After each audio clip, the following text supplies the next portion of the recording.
नमस्कार, मी आहे दीपाली आणि माझ्या चॅनलवर तुमचे स्वागत आहे. मी कथा घेऊन येत आहे, नकळत सारे घडले, भाग 13. दुसऱ्या दिवशी जेव्हा अनन्याला जाग आली, तेव्हा सकाळचे 9 वाजून गेले होते. बापरे! आज खूप उशीर झाला. या विचाराने ती कमालीची घाबरली. तिने शेजारी पाहिलं तर अजय अजूनही गाढ झोपलेला होता. हे पण अजून झोपलेत? ती स्वतःशीच पुटपुटली आणि लगबगीने उठून फ्रेश होण्यासाठी धावली. तिने पटापट आवरले आणि ती खाली हॉलमध्ये आली. मालती काकू तिथं बसल्या होत्या. अनन्याला पाहताच त्यांनी अत्यंत काळजीने विचारलं, "अनन्या बाळा, आता कसं वाटतंय? बरं वाटतंय ना?" "हो आई, आता अगदी बरं वाटतंय. सॉरी हां, आज उठायला जरा जास्तच उशीर झाला." अनन्या संकोचाने म्हणाली. त्यावर मालती काकू मायेने म्हणाल्या, "अगं, त्यात सॉरी काय म्हणायचं? तब्येत बरी नव्हती ना तुझी. काल डॉक्टरांनी दिलेल्या गोळ्यांमुळे तुला रात्री गाढ झोप लागली असेल. अशी तर तू रोज लवकरच उठते ना. कशाला आलीस खाली? अजून थोडा वेळ आराम करायचा ना." "नाही आई, आता बरं वाटतंय मला." अनन्या हसून म्हणाली. तिकडे वर रूम मध्ये अजयला जाग आली. त्याने शेजारी पाहिले तर अनन्या तिथं नव्हती. कुठं गेली ही? अजून तब्येत पूर्ण बरी नाहीये, आराम करायचा सोडून. तो बेडरूम मधूनच मोठ्याने ओरडला, "अनन्या, कुठं आहेस?" अजयचा आवाज ऐकून अनन्या धावतच रूम मध्ये आली. "काय हो, काय झालं? एवढ्या जोरात का हाक मारतात?" तिने विचारलं. "मला काय विचारतेस? आधी तू सांग. काल काल काय करून ठेवलं होतंस? काल तू आम्हा सगळ्यांना पूर्ण घाबरून सोडलं होतं, माहितीये?" अजय जरा हुकमी आवाजात म्हणाला. "मला मला काय झालं होतं?" अनन्याने घाबरतच विचारले. तिला कालचे काहीच नीट आठवत नव्हते. अजयने तिला काल सगळं प्रसंग सांगितला. कसा ती बेशुद्ध पडली, आदूने ओरडून घर डोक्यावर घेतलं. मग आजी-आजोबा धावत आले, डॉक्टर आले आणि त्यांनी तिला सक्ती आराम करायला सांगितला. अजयचे बोलणे ऐकून अनन्या सुस्कारा सोडत म्हणाली, "बापरे! काल एवढं सगळं घडलं? कालचा दिवस खूपच खराब होता माझ्यासाठी." "का? काल नेमकं असं काय झालं होतं?" अजयने तिच्या डोळ्यात पाहत विचारलं. अनन्या थोडी चाचरली. "तुम्हाला सांगितलं, तुम्हाला माझा राग नाही ना येणार?" अजयचा चेहरा जरा गंभीर झाला. तो थोड्या रागातच म्हणाला, "राग का येईल? बरं, मला एक सांग. काल पुण्याच्या ऑफिसमधील त्या एका कर्मचाऱ्याने तुला मिठी मारली होती. मी स्वतः पाहिलं होतं. कोण होता तो?" अनन्याने एक दीर्घ श्वास घेतला. घाबरत घाबरत सत्य सांगायला सुरुवात केली. ते पुण्याच्या ऑफिसमध्ये आलेले हेमंत होते, माझे पती. ते मला कायमचे सोडून गेले होते ना. काल त्यांनी मला पाहिलं. तेव्हा त्यांना राहवलं नाही. त्यांनी मला सोडून जाण्यामागचं खरं कारण मला काल सांगितलं. ते माझ्यावरच्या रागापोटी आणि सासूबाईच्या सांगण्यावरून गेले नव्हते, तर त्यांच्यावर काहीतरी मोठी विश्वासता होती. हे सगळं ऐकून मला प्रचंड मानसिक धक्का बसला. मला चक्कर आली. विवेचनता. अजयने तिचे बोलणे शांतपणे ऐकून घेतले. त्याच्या मनातील भीती आणि संशय दूर झाला होता. तो चेहऱ्यावरच एक समाधानाचा आनंद आणत म्हणाला, "बरं, जाऊ दे आता. जे झालं ते झालं. भूतकाळ मागे सोडलेलाच बरा. मी रामू काकांना सांगून वरच नाश्ता मागवतो. तू इथेच माझ्यासोबत नाश्ता कर." अजय हसून म्हणाला. अनन्याही होकारार्थी होकार दिला. अजयला सगळं खरं खरं सांगितल्यामुळे तिच्या मनावरचा खूप मोठा भार हलका झाला होता. तेवढ्यात मालती आणि दिलीपराव अजयच्या रूम मध्ये आले. त्यांच्या मागोमाग रामू काका नाश्त्याचा ट्रे घेऊन उभे होते. वास्तविक आईबाबांच्या मनात अजय अनन्याला एकत्र वेळ घालवण्यासाठी कुठेतरी बाहेर पाठवायचा विचार सुरू होता आणि त्यावर प्लॅन चर्चा करत ते रूम मध्ये आले होते. "आई बाबा, तुम्ही इथं?" अजयने आश्चर्याने विचारले. "हो, तुमच्या दोघांशी एक महत्वाचं बोलायचं होतं." दिलीपराव गंभीर आवाजात म्हणाले. "हो, बोला ना बाबा." अजय म्हणाला. "आम्ही असा विचार केलाय की तुम्ही दोघांनी 2-3 दिवसासाठी आपल्या लोणावळ्याच्या फार्म हाऊसवर जाऊन यावं. तिथलं शांत वातावरणात अनन्यालाही फ्रेश वाटेल आणि बरं वाटेल."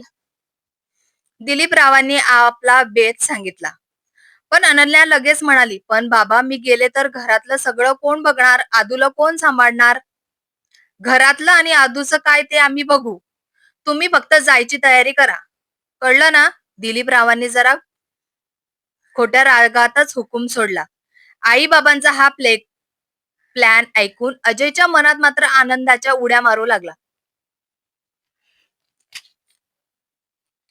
दोघांनी निमूटपणे होकार दिला. तेवढ्यात मालती अजयकडे बघून हसत म्हणाल्या, "अरे अजय, 9 वाजून गेले तरी तू अजून बेडवर उठला नाहीस? पारोसा कुठला?" आईच्या या गावरान टोमण्यावर अनन्याला जोरात हसू आले. तिला हसताना पाहून अजयने तिच्याकडे रोखून पाहिले आणि डोळा मारत हळूच पुटपुटला, "तुला ना खूप हसायला येतंय ना? तुला तर मी उद्याच बघतो." अजयने मारलेला तो डोळा पाहून अनन्याला फार लाजून गुलाबी झाली. तिने लगेच आपली मान खाली घातली. "चला आता लागा कामाला. अजय, आज ऑफिसचं काम असेल ते बघून घे. मिहिरला सगळी माहिती दे आणि आवर आता. तू काही आजारी नाहीये." दिलीपराव अजयला हसत म्हणाले आणि ते दोघं रूम बाहेर निघून गेले. आई बाबा बाहेर जातात. अजय बेडवरून उठला आणि अनन्याकडे पाहत म्हणाला, "हं, मगाशी खूप हसायला येत होतं ना तुला? थांब आता दाखवतोच तुला." तो तिच्या अंगावर धावून गेला. "अहो, काय करताय? सोडा ना." अनन्या हसत रूम भर पळू लागली. अजय तिच्या मागे आणि ती पुढे, अशी दोघांची रूम मध्ये पकडापकडी सुरू झाली. शेवटी अजयने तिची कंबर पकडून तिला भिंतीला घट्ट धरले. "आता कुठे जाशील? सापडलीस ना?" अजय तिच्या डोळ्यात पाहत रोमॅन्टिक आवाजात म्हणाला, "अहो, प्लीज जाऊ द्या ना, कोणीतरी येईल रूम मध्ये." अनन्या लाजण्याचा आव आणत म्हणाली, "येऊ दे, कोणाला यायचंय ते." असं म्हणत अजयने तिचा चेहरा वर केला आणि तो तिच्या होटांवर होठ ठेवणार तितक्यात अचानक दारावर थाप पडली आणि कविता रूम मध्ये आली. त्या दोघांना जवळ आणि त्या अस्तव्यस्त पाहून कविताने लगेच डोळ्यावर हटवला. "उफ, सॉरी सॉरी, मी चुकीच्या वेळी आले. मी नंतर येते." "मी काहीच नाही बघितलं हं. फक्त दार बंद करत जा रे अजय." कविता हसत हसत म्हणाली आणि तिने दार ओढून घेतले. "शिट, हिने नेमकी ऐनवेळी येऊन सगळा मूड घालवला." अजय कपाळावर हात मारून चिडून म्हणाला, "अहो, काही काय, कोणीतरी पाहेल म्हटलं होतं ना मी." अनन्या अजय अन अनन्याने लाजेने लाल झाली आणि तिने अजयला बाजूला सारून रूम बाहेर पळ काढला. तिच्या जाण्याकडे पाहत अजय हसून म्हणाला, "गेलं माझं लाजाळूचं झाड." लाजून निघून कविता पुन्हा हसत आत आली आणि म्हणाली, "अजय, मला तुझ्याशी एक बोलायचं होतं. मी पण तुझ्या ऑफिसमध्ये कामाला येऊ का रे? घरी बसून खूप बोर होतं मला." "हो, नक्कीच, मला काही प्रॉब्लेम नाही. पण तुझा नवरा?" अजयने सहज विचारले. हा प्रश्न ऐकताच कविताच्या डोळ्यात टचकन पाणी आलं आणि ती ढसाढसा रडू लागली. "अरे कविता, काय झालं? रडतेस का?" अजयने काळजीने विचारलं. कविताने रडत रडत तिला लग्नानंतर सोसावा लागलेला त्रास आणि नवऱ्याने दिलेला दगा याबद्दल अजयला सगळं सांगितलं. तिची ही कहाणी ऐकून अजयलाही खूप वाईट वाटलं. तो तिचे सांत्वन करत म्हणाला, "काळजी करू नकोस कविता. जे झालं ते विसरून जा. आता सगळं चांगलं होईल. तू उद्यापासून ऑफिसला ये." त्यानंतर अजयने पटापट आवरले, अनन्यासोबत नाश्ता केला आणि तिला वेळेवर गोळ्या खायला सांगून तो ऑफिसला निघून गेला.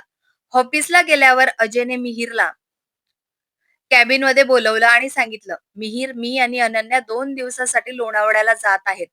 ऑफिसचं सगळं काम तुला सांभाळावं लागेल." हे ऐकताच मिहिरने त्याला चिडवायला सुरुवात केली. "अरे वा, सरळ लोणावळा? काय चालू आहे गुरु?" अजयने काही उत्तर दिले नाही. तो फक्त गालातल्या गालात हसत राहिला. "बरं, चेष्टा बाजूला ठेव. काम आवरून घे. आपण आल्यावर लगेच आदूचा वाढदिवसाचा वाढदिवस आहे. त्याची खूप मोठी तयारी करायची आहे." अनन्याने आदूच्या बर्थडेसाठी खूप मस्त प्लॅन केला आहे. अजय उत्साहाने म्हणाला. "हो, नक्कीच. आदूच्या बर्थडेला मी पण आहे. तू बिनधास्त जा. मी सगळं सांभाळतो." मिहिर म्हणाला आणि कामाला निघून गेला.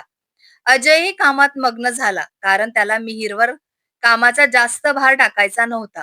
तिकडे घरी अनन्या आपल्या रूममध्ये गालावर हात ठेवून विचार करत बसली होती. तिचे गाल अजूनही लाजेने लाल झाले होते. "अजयजी आज मला सोडणार नाहीत असं दिसतंय. पण मी तरी त्यांना कधी काही बोलले आहे का? माझं त्यांच्यावर असणारं प्रेम त्यांना समजलं असेल का?" अजयच्या गोड विचारात गुंतून अनन्याला कधी झोप लागली, तिचे तिला समजले नाही. शाळेतून आल्यावर चिमुरडी आदू ही हळूच अनन्याच्या कुशीत येऊन झोपली होती. दोघंही मायलेकी रूम खूप सुंदर दिसत होतं. या सगळ्या घडामोडी सुरू आत्याला मात्र अजिबात कल्पना नव्हती घरात काय चाललं आहे.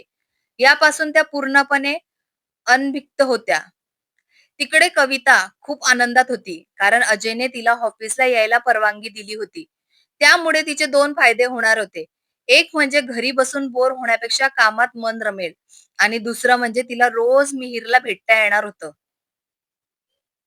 संध्याकाळी हॉलमध्ये मालती काकू आणि दिलापराव कविताबद्दल चर्चा करत होते. कविताच्या सासरी नक्की काय झालं, हे आपण सुलवातांना विचारून घ्यायला पाहिजे, दिलीपराव म्हणाले. रात्री अनन्या उठली आणि लोणावळ्याला जाण्यासाठी आपली बॅग भरू लागली. पण बॅग भरतानाही तिचं लक्ष आदूकडे जात होतं. आपण 2 दिवस जाणार, मग माझी आदू माझ्याशिवाय कशी राहील? या विचाराने काळजीने तिचं मन सुस्तावले होते. कथा आवडली असेल तर लाईक करा, कमेंट करा. पुढील भाग ऐकायचा असेल तर सबस्क्राईब करा. मला सपोर्ट करा. धन्यवाद.